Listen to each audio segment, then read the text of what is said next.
Jack Ebling here with Lindsay Huddleston. We are at the Gilbert Pavilion at Breslin Center, and the announcement that Mel Tucker II, Michigan State's 25th head football coach, he spoke, introduced, Tom Izzo spoke. Your reactions, Lindsay? It was great. The Spartan faithful came together in a very short amount of time. Yeah. Somebody I know said that was going to happen pretty fast, and it did. And I think people are ready to sign on to the new era in Michigan State football. A lot of enthusiasm. Mel said he had a triple dose of Nick Saban. Yeah. So that would mean he has a lot of energy. Played for Barry Alvarez at Wisconsin. Rose Bowls, national championships ×2. Has been a coach at Michigan State. 1997, 1998 as a grad assistant with Charlie Baggett. And then going on, I think he's been at LSU, he's been at Ohio State, he's been at Alabama, he's been at Georgia, Jacksonville Jaguars, been an interim head coach. Checks a lot of boxes, Lindsay. In a word, his resume is impeccable. And I think one thing that's going to be great for buy-in is his NFL experience, because you got these young guys. I don't care who you are. Every young college football player wants a chance to go to the next level. Yeah. And having a coach with that kind of experience will help them buy in. So I think that helps across the board. When a college coach, can tell a 17 or 18-year-old kid, I know what it takes. I can help you get there. And it's not just speech, it's actual fact. Yeah, it's tough, especially when you have young people who've been committed to the D'Antonio era. You know, they've been there their entire career under one philosophy, one type of coach, and now you have someone coming in with a different type of experience, and you want them to be able to buy in and hit the ground running just as he said they are. Right, exactly. And Mel Tucker talking about working for Nick Saban and sleeping under his desk.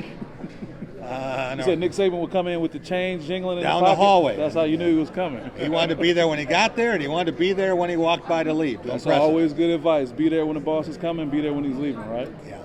Well, there are a lot of things that have been impressive about Mel Tucker, and certainly for a school like Michigan State, recruiting is going to be critical.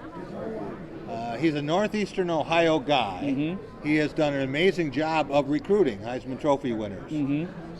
First-team All-Americans, first-round draft choices. And when you have that track record and you can say, this is what we did at Georgia, this is what we did at Alabama, you immediately get people's attention. Yeah, and there's no question about that. And I think coming after Coach D'Antonio, many who call the greatest, football coach in Michigan State history, you need someone with a great track record, and that does that. So I think what it does is it puts that Michigan State faithful that we watched all season long at bay, give them a chance, and say, hey, we're starting with a good opportunity. Let's see what happens. People ask me, why do I think Mel Tucker has a chance to be successful here? And three primary reasons, Lindsay. One is he knows the territory, as Bill Beekman said last week, how important that is.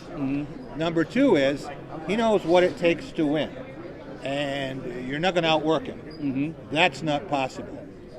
Number three, he's going to have tremendous support. Some support from familiar places, like Tom Izzo, who still thinks football is more important than basketball. Yeah, he does. But also administrative support. That has not always been the case to this degree. I think he's going to pull people together, and it's often been said that when Michigan State is working at full strength and everyone is going down the same road, it's very difficult to beat.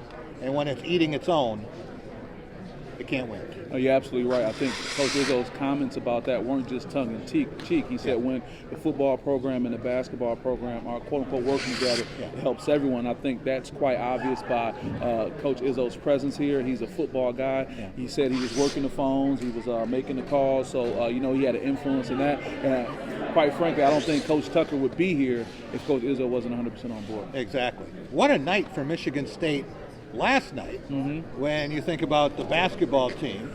Boy. Had that tremendous first 22 minutes, led by 20 points, and then it looked like that might slip away.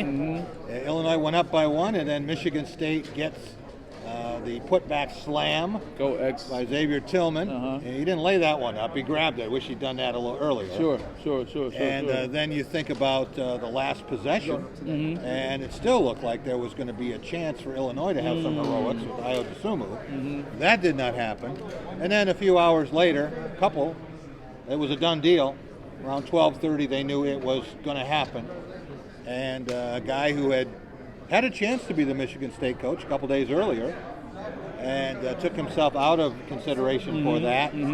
Michigan State doubled back, said, we're going to hit him with this offer, basically doubling his salary, talking about 6 years.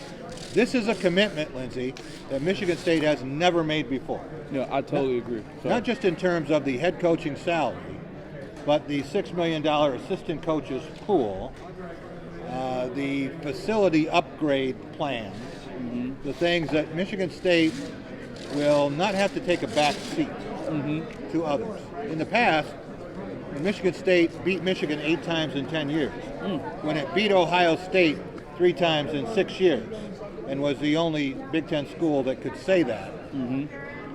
It was always a miracle.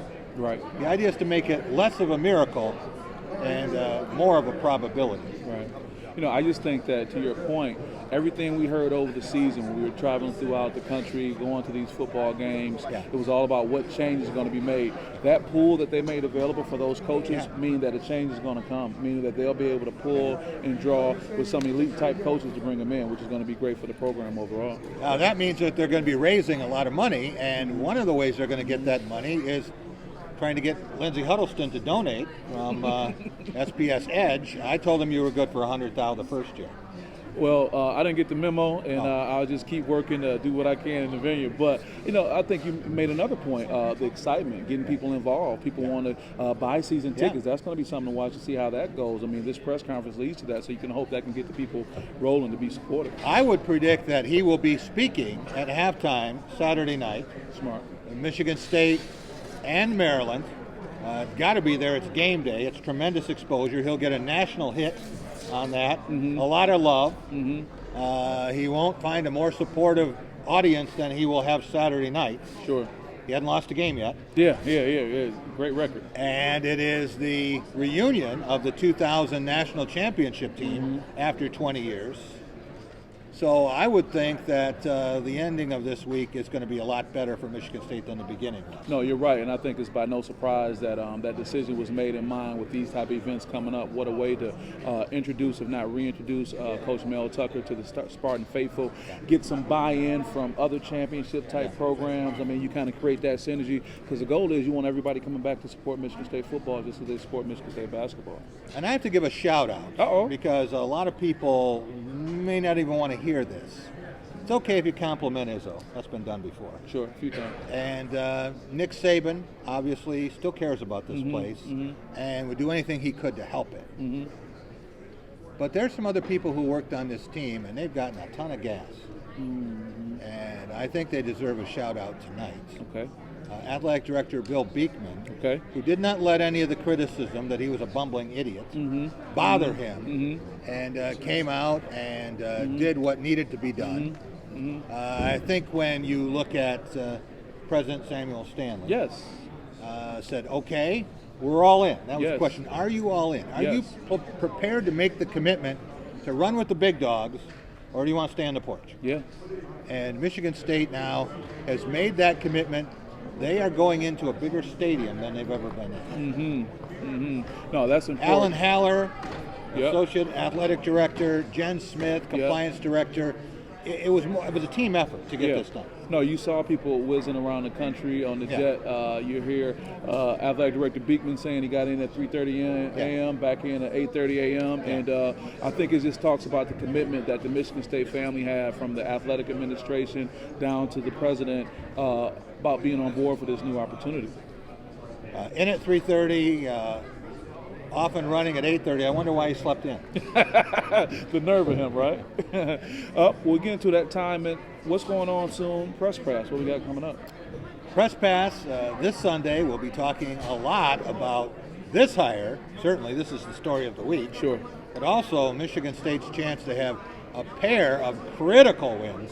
Just when it looked like it might have slid out of the Big Ten championship race with the loss to Michigan, 3 straight losses, but to bounce back with a road win at Illinois, sweeping the Illini, and then a chance to get Maryland, the league-leading Terrapins, in here, getting a win. So we'll be talking a lot of Michigan State football, basketball, you name it. Looking forward to that. That's Press Pass Sunday night at 11 on Fox 47. All right. For Lindsay Huddleston, Jack Ebling saying, have a great week, everyone.